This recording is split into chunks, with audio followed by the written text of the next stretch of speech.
मेरा नाम सुश्री स्मिता मिश्रा है और आज हम पढ़ने वाले हैं द एज ऑफ इंडस्ट्रियलाइजेशन। इससे आगे बढ़े हमें जानना ज़रूरी है कि इंडस्ट्रियलाइजेशन होता क्या है।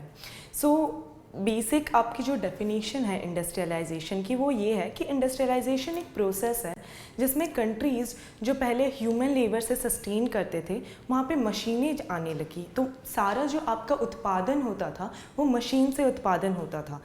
एक बार जब आपके ह्यूमन लेबर से मशीन में हम ट्रांसफ़र हो गए तो क्या हुआ, हम एक साथ, जब आपका ह्यूमन लेबर होता था हम एक टाइम में एक ही प्रोडक्ट तैयार कर पाते थे, बट जब आपके मशीन्स आने लगे हम एक टाइम में 10,000 प्रोडक्ट प्रोडक्ट करने वाले। आपका क्या हुआ कि एक साथ जब हम 1,000 से 10,000 प्रोडक्ट्स बनाने लगे तो ये क्या करता है, आपके पूरे समाज का जो फंक्शनिंग होता है, this change the whole functioning of the society. That is the basic definition of industrialisation कि industrialisation is just a process जहाँ पे हमारा ह्यूमन लेबर में जो काम होता था वो अभी मशीन में काम होने लगा है। Industrialization and specialization. पहले क्या होते थे, एक एग्जांपल लेते हैं कि जब एक मोची एक जूता बनाता था तो वो खुद ही जाता था दुकान में, वो ख़रीदता था, उसके लिए लेदर ख़रीदता था, मतलब चमड़ी ख़रीदता था, फिर उसे बुनता था। तो हर काम एक मोची पूरा एक जूता बनाने का पूरा काम वो खुद करता था और एक टाइम में वो एक जूता बना पाता था। इंडस्ट्रियलाइजेशन जब आया, जब आपके मशीनें आने लगी तो क्या हुआ, डिवीजन ऑफ लेबर हुआ। तो एक आदमी, जब आपका एक जूता बन रहा है कहीं पे, तो एक आदमी क्या करता था, वो लेदर बनाता था, एक आदमी क्या करता था, वो बुनता था। तो इससे क्या हुआ कि आपके काम डिवाइड हो गए और लोगों को डिवीजन हो गया, एक लेबर जो उनका था वो डिवाइड हो गया। तो काम क्या हुआ, जल्दी भी होने लगे और उसके द्वारा आपकी जो जूते की क्वालिटी थी वो भी बढ़ने लगी। क्या हम तब यदि ऐसी बातें कर रहे हैं तो industrialization was industrialization all about factories, मतलब यदि कारखाने में जो हो रहा है काम बस उसी को हम इंडस्ट्रियलाइजेशन बोलते हैं, उसी को हम औद्योगिकरण बोलते हैं? नहीं, ऐसा नहीं है। जो आपके पहली फेज़ ऑफ इंडस्ट्रियलाइजेशन था जिसको हम प्रोटो इंडस्ट्रियलाइजेशन के नाम पे जानते हैं, वहाँ पे आपके लार्ज स्केल प्रोडक्शन होते थे। लाइक इंग्लैंड और यूरोप में इंडस्ट्रियलाइजेशन, मशीनें, कारखाने बनने से पहले ही लार्ज स्केल प्रोडक्शन होते थे। तो वो क्या था कि आपके इंटरनेशनल मार्केट के लिए लार्ज स्केल प्रोडक्शन जब होते थे वो हमारे जो फैक्ट्रीज थी, जो कारखाने बने ही नहीं थे, वो आपके रूरल हाउस होल्ड में बेस्ड थे। तो जो स्टार्टिंग फेज़ ऑफ इंडस्ट्रियलाइजेशन था it was not about factories, it was about, जो कारखाने तो आपके बाद में आने लगे, बट जो स्टार्टिंग में आपके जो हमारी 18th century, starting of 18th century जब औद्योगिकरण की शुरुआत हुई तब आपके कारखानों पे वो बेस नहीं था, वो हाउस होल्ड पे बेस था और वो बेसिकली आपके गाँव में होता था रेदर देन आपके शहरों में। So was industrialization all about factories? No, it was not all about factories in the beginning. But हाँ, बाद में जब कारखाने बनने लगे then industrialization moved towards factories. ये जब मैंने बताया तो प्रोटो इंडस्ट्रियलाइजेशन है क्या? आपके हाउस होल्ड में काम होने लगे, जो पहले जब आपके जब अर्ली 17th सेंचुरी में आपके डिमांड्स बढ़ने लगे, चीज़ों की डिमांड बढ़ने लगी तो प्रोडक्शन भी बढ़ने लगा और ये प्रोडक्शन आपके होते थे रूरल, जो गांव के हाउस होल्ड्स में होते थे। तो इसी फेज़ को जब कारखानों में बेस्ड नहीं था आपका पूरा इंडस्ट्रियलाइजेशन, उसी फेज़ को हम प्रोटो इंडस्ट्रियलाइजेशन के नाम पे जानते हैं, उसी फेज़ को हम प्रोटो इंडस्ट्रियलाइजेशन की बोलते हैं। तो ये सिस्टम इमर्ज कैसे हुआ, ये सिस्टम आया क्यों, इंडस्ट्रियलाइजेशन ज़रूरत क्यों थी इंडस्ट्रियलाइजेशन की? पहले तो मर्केंटाइल इकॉनमी थी, तो हम इंडस्ट्रियलाइजेशन की तरफ बढ़ने क्यों लगे? जब 18th सेंचुरी में क्या हुए कि हमें पता है कि 18th सेंचुरी की शुरुआत, उससे पहले लगभग आपके एक्विजिशन ऑफ कॉलोनीज़ हुए। लोग जो दूसरी कंट्रीज़ लाइक स्पेन, पोर्तुगल और इंग्लैंड, वो जाके वो कॉलोनीज़ बैठाते थे दूसरे जगह में। वहाँ पे क्या हुआ, एक बार एक्विजिशन ऑफ कॉलोनीज़ हुआ तो आपके क्या हुए, डिमांड बढ़ने लगे गुड्स के। तो डिमांड जब गुड्स के बढ़ने लगे, वो तो एक ही जगह में आपके, जब इंडस्ट्रियलाइजेशन से पहले क्या होता था कि एक जगह में एक ही चीज़ बन पाती थी, तो बट अभी क्या हो रहा है, आपके डिमांड बढ़ गए हैं, तो हमें ज़्यादा प्रोडक्शन, हमें ज़्यादा उत्पादन की ज़रूरत है। तो एक बार डिमांड बढ़ गई, उत्पादन की ज़रूरतें बढ़ गई, तो आपकी इंडस्ट्रियलाइजेशन, तो यही फेज़ था जो आपके इंडस्ट्रियलाइजेशन की तरफ हमें मूव करने में मजबूर कर गए।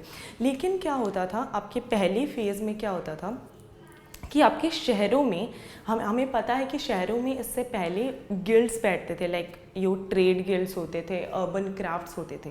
तो इवन दो आपके व्यापारी अपना मार्केट, अपना प्रोडक्शन वहाँ बढ़ाने चाहें, वो नहीं बढ़ा पाते थे, क्योंकि यही गिल्ड्स थे जो आपके ट्रेन क्राफ्ट्समैन के उनके कंट्रोल में थे। उन लोग पूरा कंपटीशन चेक करते थे कि पूरे मार्केट में कंपटीशन क्या है। ये बेसिकली ये आपकी शहर की हालत थी।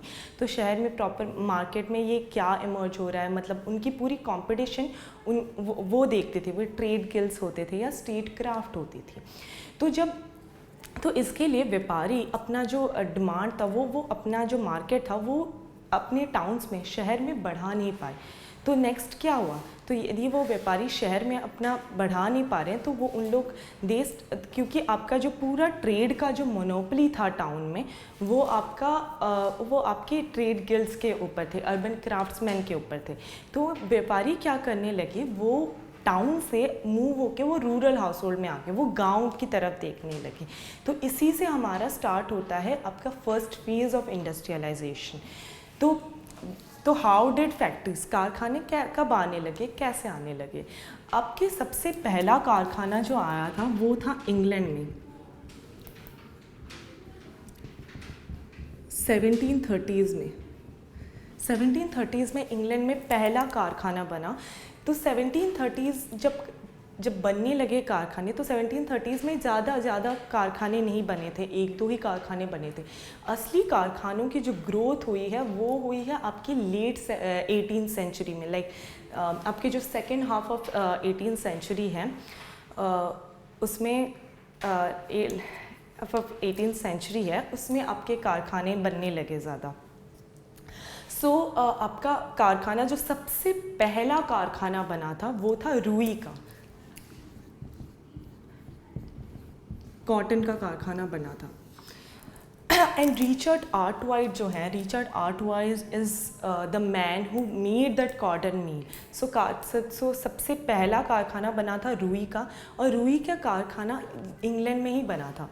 इससे आपके प्रोडक्शन बढ़ने लगे। इवन आपके 1760s में इंग्लैंड में रॉ कॉटन नहीं था। इंग्लैंड में कारखाने थे जहाँ पे कॉटन के कपड़े बनते थे। तो रॉ कॉटन क्या होता था, वो बाहर से आता था इंग्लैंड में। बेसिकली रॉ कॉटन आता था आपके यूएसए से। तो raw cotton, nearly 2.5 million pound raw cotton का इंपोर्ट होता था इंग्लैंड, और रॉ कॉटन का इंपोर्ट होता था इंग्लैंड में।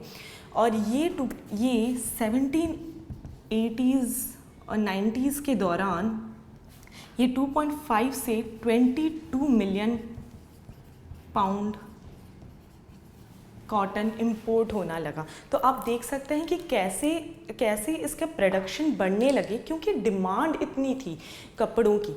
जो कॉटन से हम जानते हैं कि रुई से कपड़े बनते हैं, तो रुई का डिमांड कैसे बढ़ने लगा। 1760s में जब 2.5 मिलियन पाउंड रॉ कॉटन आता था, वो 22 मिलियन पाउंड बढ़ गया 1780s में। पहला जो था वो था हमारे कॉटन मिल्स। नेक्स्ट जो हमें जानने की ज़रूरत है, तो पेस क्या था इंडस्ट्रियलाइजेशन का, इंडस्ट्रियलाइजेशन बढ़ने कैसे लगा।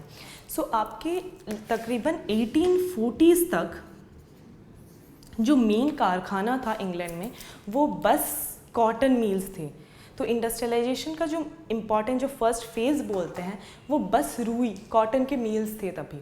तो नेक्स्ट फेज़ क्या हुआ, नेक्स्ट आपके 1840s के बाद आपके 1860s अराउंड आयरन और स्टील के कारखाने बनने लगे। और 1960s के बाद आयरन और स्टील की डिमांड बहुत बढ़ गई, क्योंकि हम जानते हैं कि 1960s के बाद आपके रेलवेज़ बढ़ने लगे। तो 1960s के बाद आपके आयरन और जो स्टील थी उसके कारखाने बहुत बनने लगे। सो आपका मेन ये जानना ज़रूरी है कि अभी भी मतलब 1840s तक भी अब अगर हम इंग्लैंड के स्टैटिस्टिक्स देखने लगे तो बस 20% ही है, 20% of the production was done through industry. जो आपके फैक्ट्रीज कारखाने की तरफ से बस 20% प्रोडक्शन होता था। तो लोग अभी भी वो ट्रेडिशनल मेथड यूज़ करते थे। 19th सेंचुरी के स्टार्टिंग में भी लोग ट्रेडिशनल मेथड यूज़ करते थे कारखानों में मतलब कपड़े बनाने के लिए। सो आपके धीरे धीरे जो स्मॉल इनोवेशंस होने लगे वो भी ट्रेडिशनल जो उनके हाउस होल्ड मार्केट था उसी में होने लगे। लाइक आपके पोट्री में इन्वर्शन होने लगे। सो लोग क्या थे अभी भी मतलब इवन आपके first half of 19th century में भी लोग टेक्नोलॉजिकल इन्वेंशन से जो टेक्नोलॉजिकल इनोवेशंस होती थी वो बहुत स्लोली होती थी, क्योंकि अभी तक भी लोग डरते थे कि भाई टेक्नोलॉजिकल इनोवेशंस हो गए तो मतलब क्योंकि इसके लिए एक मशीन बनाने के लिए, एक मशीन के लिए बहुत पैसों की ज़रूरत होती थी। तो एक मशीन ख़राब भी हो गया तो उसे सजाने के लिए भी पैसों की ज़रूरत होती थी, उसे ठीक करने के लिए भी बहुत पैसों की ज़रूरत होती थी। तो इस फेज़ में आपके first half of 19th century में भी आपके इंडस्ट्रियलाइजेशन का जो पेस हम बात कर रहे थे वो बहुत ही स्लो था, क्योंकि स्लो चेंजेस होते थे इंडस्ट्रियलाइजेशन में।